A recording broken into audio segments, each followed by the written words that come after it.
All right, we are moving into section 3.5 where we're going to get some more derivatives, this time of trig functions, and also maybe incorporate some of the things that we've done in the past with like the quotient rule and product rule, maybe a power rule, etc., etc. So let's get with it. So from variations in market trends and ocean temperatures to daily fluctuations in tides and hormonal levels, change is often cyclical or periodic. And so trigonometric functions as well are well suited for describing such cyclical behavior. In this section, we investigate the derivatives of trig functions and their many uses. But first, before we do that, there were a couple of limit definitions that we did not have until now that they've defined. Sometimes I see them before in other, with the limit group, but here in this book, they put it with the trig derivatives. So I'm going to give you 2 limits. We are actually going to then find 3 of those for examples and then move into the derivatives. So the first one is in terms of sign. We have this function as the limit as we go to 0 of our function sine of x over x. This function right here is just a pretty odd function. I mean, it's one that goes back and forth and back and forth, and then you can actually limit that. It's by a squeeze theorem that we could prove this, and so we get the limit of this is equal to 1. Now, you don't need to know the proof or anything like that. You just need to know the definition, be able to use that. And so, again, it is just a definition, so this is something that you probably want to memorize. The second limit of trig functions that we work with is as we go to 0 of the cosine of x minus 1 all over x. And this is by definition to be equal to 0. So those 2 limits, make sure that you are able to know and are able to work with, because it will give you problems similar to these to where you just don't have it given to you verbatim. So you have to kind of work with your function a little bit. Now, notice that this x value is the same as this. So if I were to change this to like I have here with the 3x, then whatever this is has to be exactly within the bottom so that it does cancel and give us a 1. So notice here I have a 3x in my angle. I would need a 3 down here. Now in order to do that, if I divide by 3 here to make it to where I'm changing the look of the function but not the function itself, then I have to kind of make sure that I'm multiplying by 1 here. So if I need a 3 on the bottom, then I need a 3 on the top as well. But I'm going to, in a sense, take this constant and separate it out to where I get something that looks like this. There was a property that said we could take those constants out front and then take the limit. And so notice this is in the form of what we have up here, where this angle is equal to what's exactly in the bottom. That's exactly what's in the bottom as well. Therefore, the limit as we go to sine of 3x over 3x, all of this is 1. So basically, I have 3 times 1 here, which is a value of 3. So it's not too bad as long as, number 1, you know the limit and you're able to manipulate that function to get what you want. Now, notice here, I have a sine of 4x over a sine of 5x. Now I don't have an x in the bottom. But just like when we were doing limits at infinity, we would divide top and bottom by the highest power in the denominator. We can do the exact same thing. You can go ahead and divide top and bottom here by something. Now that something that I'm going to start with is just an x. Because notice that this angle here is a 4x, this is a 5x, so I would need a 5 here and a 4 here, which are a little bit different. So we want to just kind of start by doing that. Now, once I have that, then I'm going to think about fixing that angle. So I need this to be the same as what's in the bottom. So I need a 4, which means I have to multiply all of that by a 4. So these 4's would eventually cancel. These x's could cancel out and get us back to what we started with. But we don't want to go back to what we started with because when we plug 0 in, we get 0 over 0. So we have to fiddle with that function somehow. So now that this is a 5x, I need a 5 down here, but I also have to manipulate by multiplying the outside by 5 as well. So this is what I'm getting. I'm going to take this 4 over the 5, and I'm going to bring it out front as a fraction. Then I'm going to times that by the limit as x goes to 0 of these newfound functions that I have, of the sine of 4x over 4x, again, those have to be exactly the same, all over the sine of 5x over 5x, and again, those have to be exactly the same right there. So once you have that solidified, then the limit of this and the limit of that is going to be the same. This goes to 1 and that goes to 1. So therefore 1 over 1 is 1. And we get 4/5 times the 1, write it in technicality. Therefore my answer is 4/5. Okay? So manipulate that function in a way that's going to help us out. Now, this next one has the cosine involved in it, so we're probably going to use this one in terms of cosine. So we want to make sure that we're going to manipulate this to where I get that cosine of x minus 1. So the first thing I see is that I have it reversed. It's kind of opposite signs. This one's negative, it should be positive, and this one's positive, should be negative. So I'm going to end up taking out a negative and making this the cosine squared of theta minus 1 all over theta. Now, again, what I need to do is I need to get that cosine of x minus 1, or in this case, a cosine of theta minus 1. But I have a squared hanging out here. Hopefully you recognize that as the difference of squares. So I'm going to go ahead and factor. So I'm going to keep my negative, but I'm going to factor that as a cosine theta minus 1 and a cosine theta plus 1 all over theta. Now, once we have this, we can kind of make things on our own, okay? I can kind of pull these things out by themselves because this is exactly what I have up here. So like this piece, I can kind of keep by itself and know that that piece is 0, but when I plug 0 in for the others, then what do we get? Well, I'm going to keep that negative, and then I have this whole piece right here. This goes to 0. So then I'm going to put 0, and then technically I need to do cosine of 0 plus 1 because I have to plug that a value in for theta right up in here of what's left over, okay? Now, technically that's what you're supposed to do, but also technically I'm multiplying here by a 0 times anything. I don't care what that anything is, that is always going to be 0. So our final answer here is 0. I wouldn't necessarily just guarantee that it would always be 0 because if we end up having something else in a function, then it might change that as well.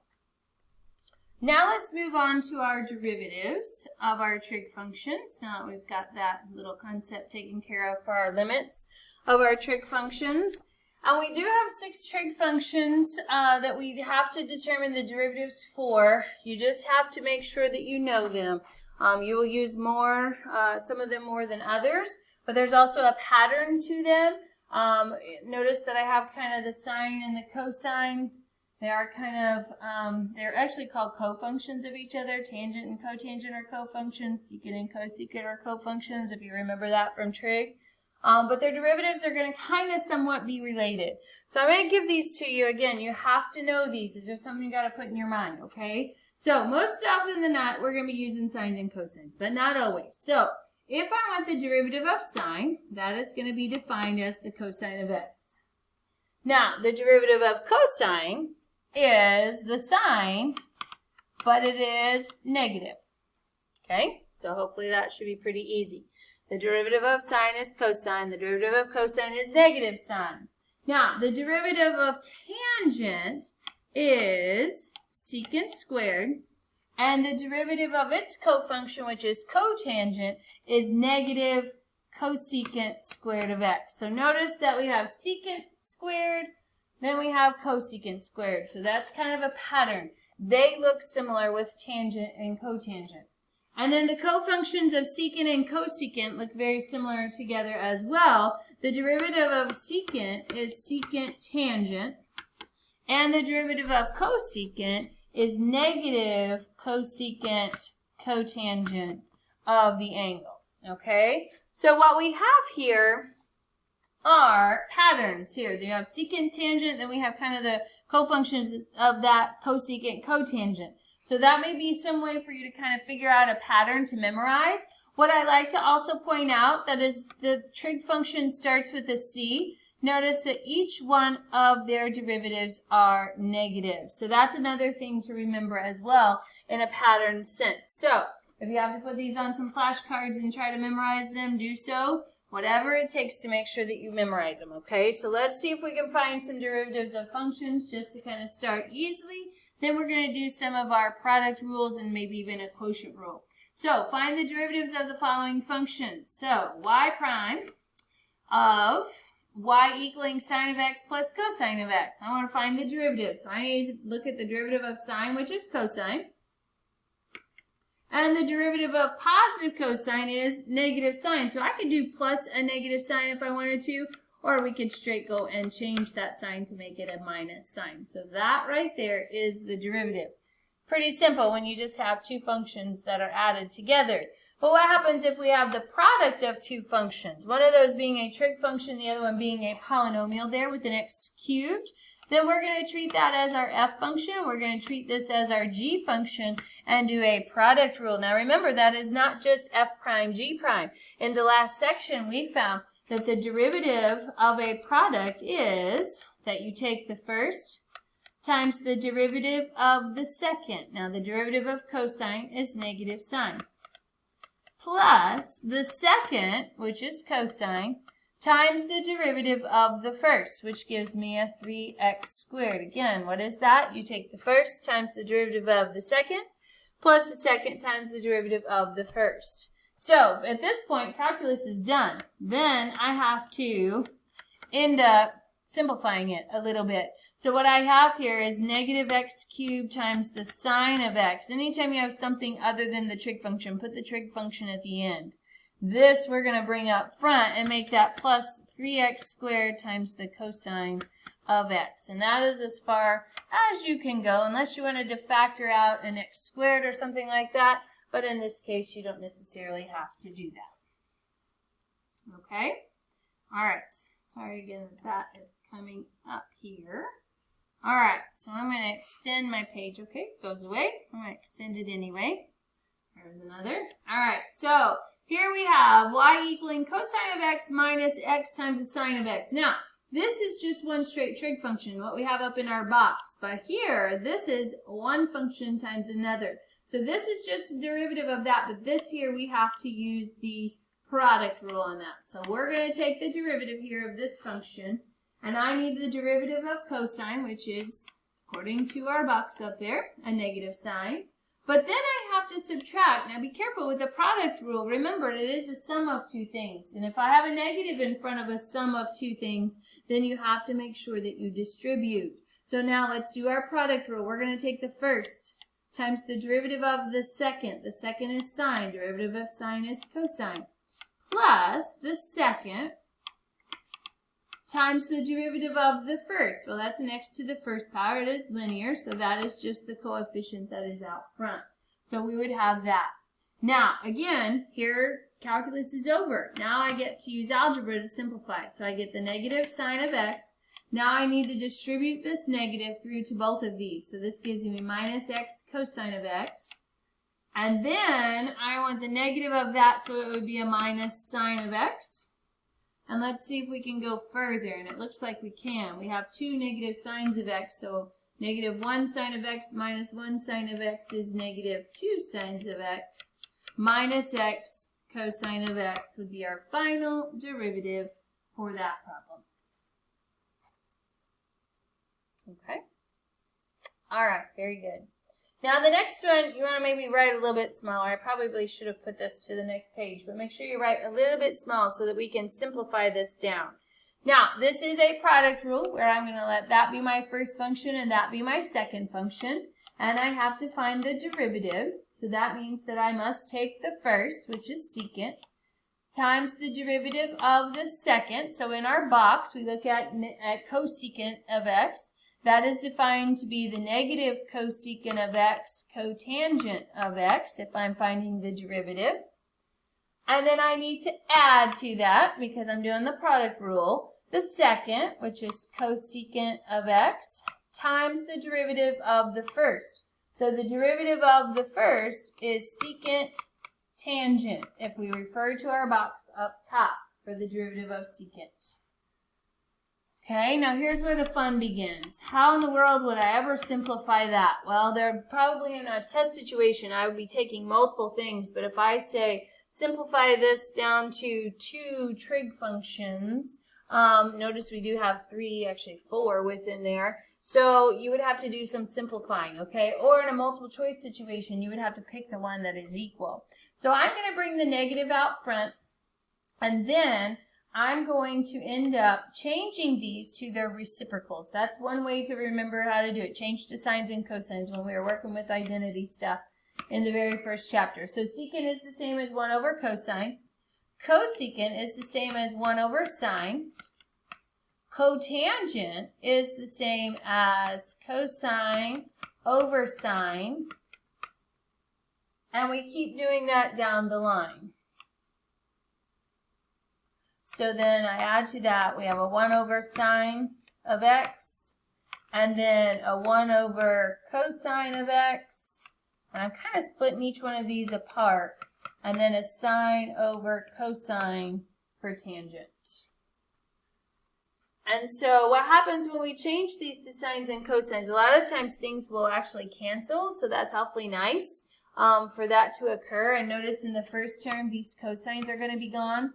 And that leaves me with a sine and a sine on the bottom and the 1's on top. So I'm going to rewrite this as negative 1 over sine squared of x. And then I end up having a sine that cancels here and here. So I end up with a 1 over cosine squared of x.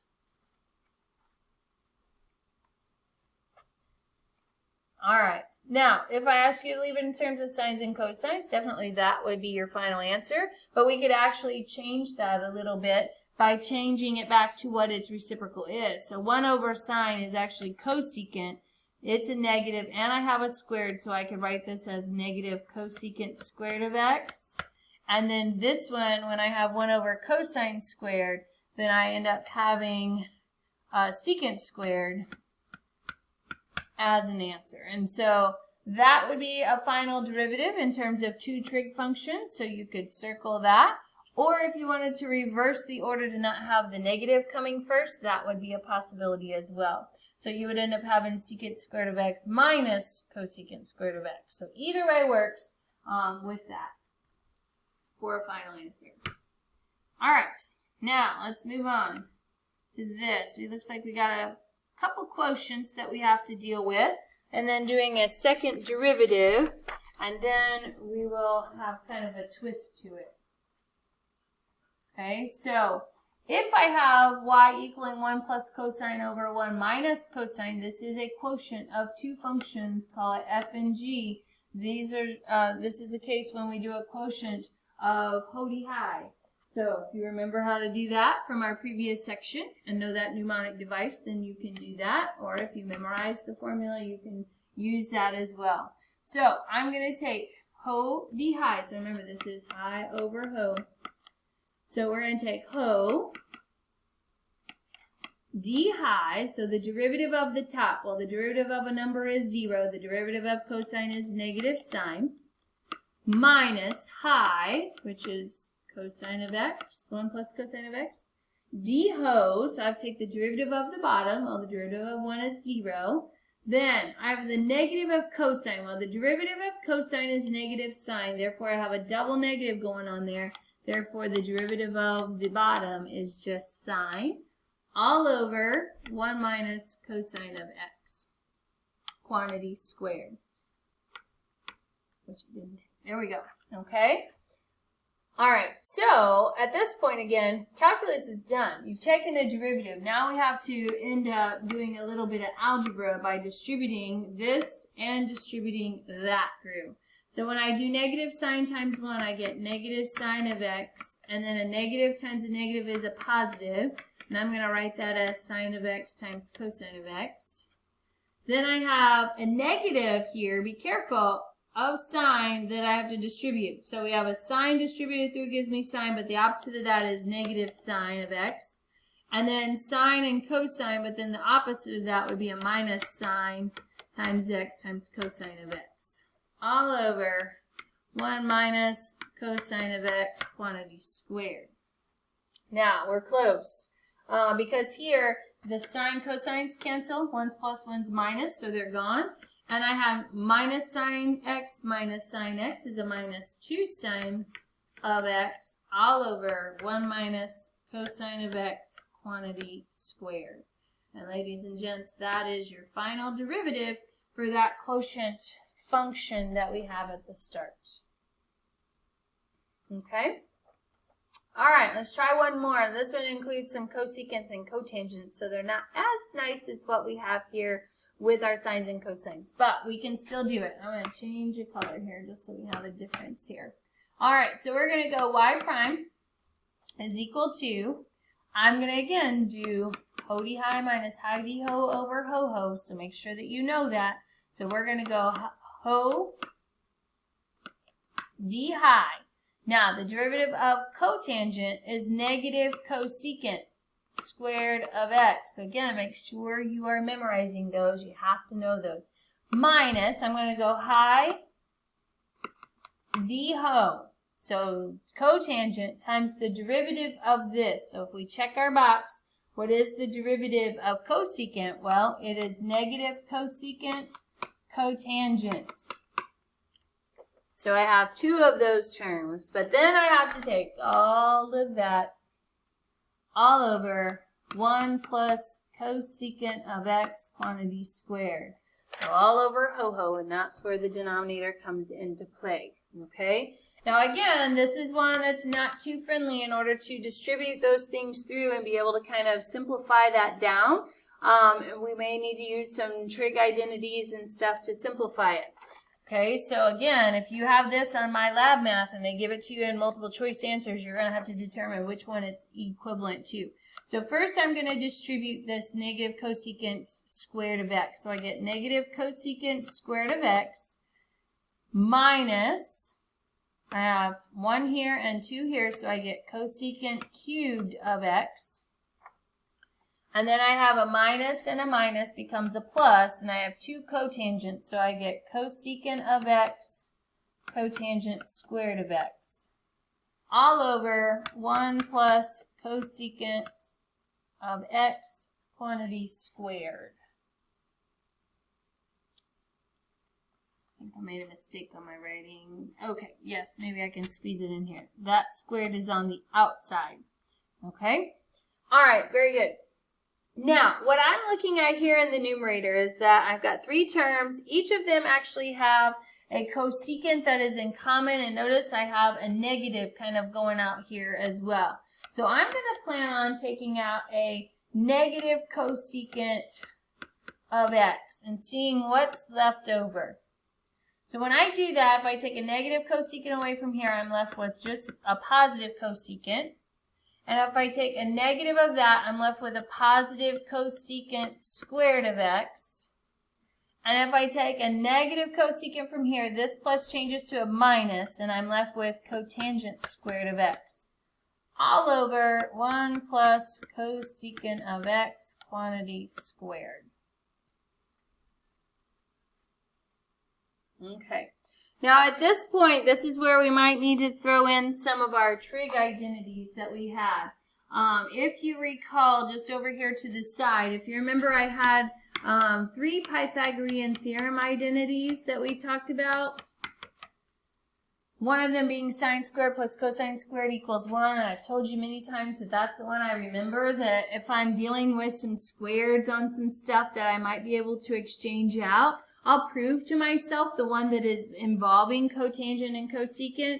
So if I need a cotangent, that means I need to take cosine squared divided by sine squared of x. So I'm going to divide everybody by sine squared of x on this Pythagorean identity. And when I do that, I come up with having a 1 plus cotangent squared of x equals cosecant squared of x. Now again, you can memorize these if you want. Some people do memorize them. I choose to prove it to myself. And so notice here, in this expression, I have cosecant squared minus cotangent squared, which would be, if I brought that over to the other side and subtracted it, I would get cosecant squared minus cotangent squared and that is going to equal 1. So what I want to do on this, to simplify it, is to exchange these two terms right here for a 1. Now, why is that very, very helpful? Well, look at what I have in the bottom. Let's rewrite this before we start doing anything here. I have negative cosecant of x, and then we have a cosecant of x plus a 1 all over 1 plus cosecant of x quantity squared. And notice that now I have an expression on top that is exactly the same as the expression on bottom, so I can cancel this binomial with one of those that I have down here. I can just make that now a power of 1 versus a 2.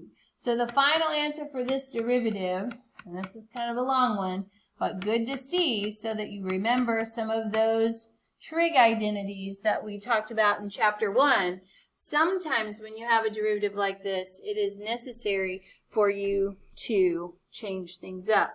Now, please do not cancel those cosecants because you have a 1 plus cosecant in the denominator. It is one in which you have to have exactly the same in order to cancel them. Okay? All right. Very, very, very good. All right. So we are now going to move into